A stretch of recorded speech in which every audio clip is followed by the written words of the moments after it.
Local 215 remain deadlocked. If the June 30th deadline passes, the school board could stop recognizing the Teamsters as representatives, bargaining representatives of a segment of EVSC employees. Well, Eyewitness News' Jordan Vandenberg spoke with EVSC officials on the negotiations. The EVSC and Teamsters Local 215 are separated by a street. When it comes to their new contract, they're separated by stalemate. We're ready to meet. We have language ready to address their other issues, but we've got to resolve these issues to move forward, and we have communicated that to them. The school corporation and the union have met 4 times, but haven't met in nearly 3 weeks. We have legal exposure now. The school board's chief negotiator, Susan Traynor-Chastain, says the two sides remain deadlocked over 2 issues. First being whether employees can choose to pay union dues. It puts it at risk of litigation. The second being who should have the final say in employee disciplinary matters. If we had an employee that didn't pay it and the Teamsters asked us to enforce that language and the employee refused, we would be faced with a situation where we might have to discipline or discharge that employee. And we've been advised that employees have spoken with the ACLU and they would file suit against the corporation for us taking that action. Union officials say the union security clause has been in the contract for 3 decades, and their legal team disagrees with Chastain's interpretation of the law. When it comes to employee disciplinary matters, Chastain says the school board should have the final say, not a third-party arbitrator. We believe that the board, they are the elected governmental officials to make what they believe is the best decision for the community. An arbitrator may apply a different standard in making that same decision, and they don't have the investment in the community. Is it okay in the public's eyes then for somebody from Boca Raton, Florida, or Chicago, or Cleveland to say, no, that person's going to teach for you? Is that okay? Is there a compromise? It's really hard to respond to that. I mean, we know what we think might resolve the issue. We certainly welcome their view of a compromise, but they've not been willing to give us a proposal.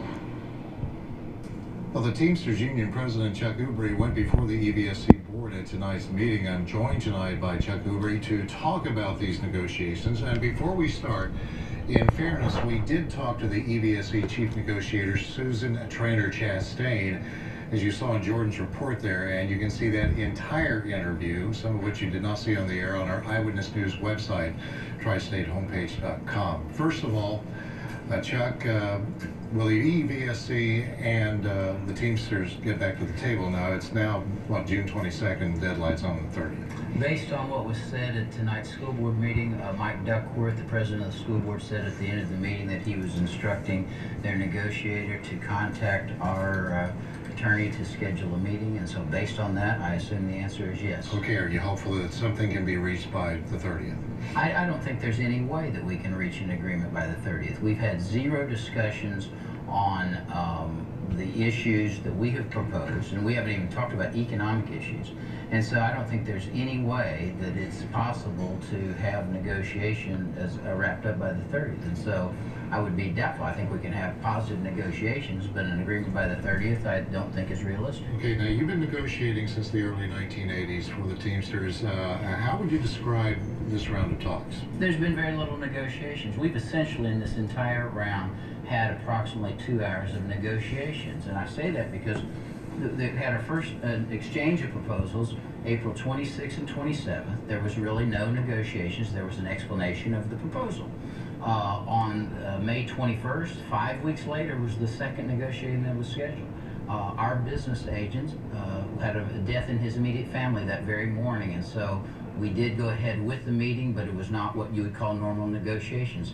June 3rd, we had 2 hours of negotiations, and they said they would not meet again with us until we agreed to their proposals. So what started April 26th and 7th, we've really had about 2 to 3 hours of negotiations, and so there's nothing normal about that. Let's get down to the nitty-gritty now. Okay. And this, at least at first glance to me, yes, looking at this is really the heart of the case, the heart of the matter, the heart of the problem here between the EVSC and the Teamsters. The EVSC negotiator, Ms. Chastain, says the board is fearful it could be, the school board, vulnerable to lawsuits if an employee who refuses to pay union dues is fired. Talking points the EVSC negotiator is putting forward. I'll give you the Cliff Note version on here. You've heard these, I know. Current contract language requires the EVSC to deduct money from an employee's paycheck for union fees, but Indiana law cannot deduct money from an employee's paycheck without his or her signed wage authorization form. Again, talking points from the chief negotiator for the EVSC. We have employees who are required by the contract to be a member of the union who have chosen not to pay union fees, and this puts the board in violation of the contract. What's your response to that? It's not true. She's simply not telling the truth. Here's what we have. We have the exact language that they're talking about has been in place since 1985. There was one sentence added in 1996 that said an employee would sign a check-off authorization form. We've never asked them to withhold any money without a person signing a check-off authorization form. We have, where they have said there's members that don't want to pay dues, the truth of the matter is they used to prior to last year when they had their union busting effort that failed. They used to send, after orientation, people to the union hall right across the street to sign up in the union. Unbeknownst to us, they stopped doing that. Our stewards in the bus transportation assumed these people were still signing up in the union. And so now we have about 40 people who are now off for the summer, have not signed the authorization. They're totally twisting it and acting like we're asking people to be terminated. It's a bogus argument. It's simply not true. And I think that the people of this community should expect their school corporation to tell them the truth. And that's not happening right now. You're saying that they are lying to the public. I don't use that word. Well, What I am saying to you is this: if they are saying that we have asked them to fire anyone, that's not true. If they are saying that people are refusing to sign up, that has not been our experience. Whenever we have talked with these people, they have signed up. We're off for the summer, so we're not in contact with these people. The ones that we've talked to, they sign up. We have never asked them to terminate anyone. That is, it's for them to say that is simply putting up a boogeyman. The stumbling block, too, appears to be that it is your assertion that the EVSC wants to be the arbitrator on any disciplinary issue. That's exactly what they have proposed. They have proposed at the final step of the grievance Your procedure. agreement, that's off the table. Well, I'm saying that that's what they have proposed.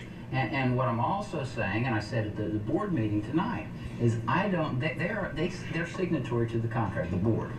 I don't know of any contract between two parties where one side says the other one gets to decide in any dispute. Maybe you go to a court, maybe you go to whatever. What we've had since 1972 is we go to an arbitrator. That's what about 99.9% of labor contracts, how they resolve a dispute. They've put forth the argument, well, they're elected officials and the public elects them. I said at tonight's meeting, the mayor is elected, yet he doesn't decide if a policeman gets fired or not. There's a merit commission.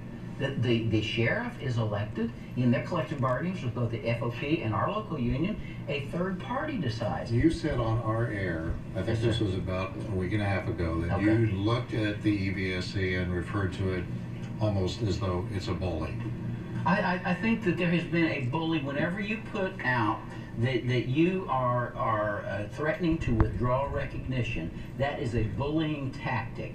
The norm in this community has been, not just with the Teamsters, but with the FOP, the firefighters, the Evansville Teachers Association. If you have not reached an agreement, you extend the contract, you keep negotiating. When you're threatening to withdraw recognition, that is definitely a bullying tactic. It changes the dynamic, and that is why we are in what I think is basically a crisis that could have very easily been avoided, and where I'm hopeful that we get back to the bargaining table and things get back to normal. At the bargaining table, this isn't exactly going to be like light dinner conversation. When I mean, how can you, the way you sound tonight, that this, you're not hopeful that this agreement can be reached by June 30th. It is not. The school board has said it will not recognize the Teamsters. Last talking point here.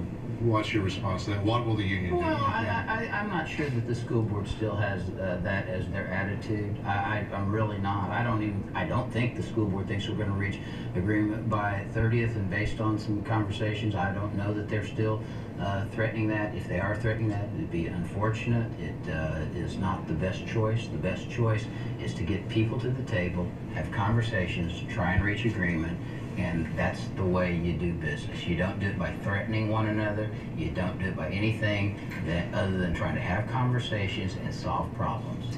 Well, as you saw in Jordan Vandenberg's report, we heard from Evsc Chief Negotiator Susan Traynor Chastain on how the school corporation says it is handling the contract negotiations. You can listen to her watch her full interview on our Eyewitness News website, tristatehomepage.com. We're going to be posting this in-depth interview with you, Mr. Whobrey, also on that website tonight. We try to do everything we can when we have one side at this table. Try to give both sides at least a voice in that same venue, and that's what we're trying to do tonight. And this Chastain is more than welcome to come at this table too, and we'll extend the same invitation to her. Thank you so much for coming. Thank you for having me. We will follow this very closely to see what happens. Okay, thank you so much. President of the Teamsters. No rain today after the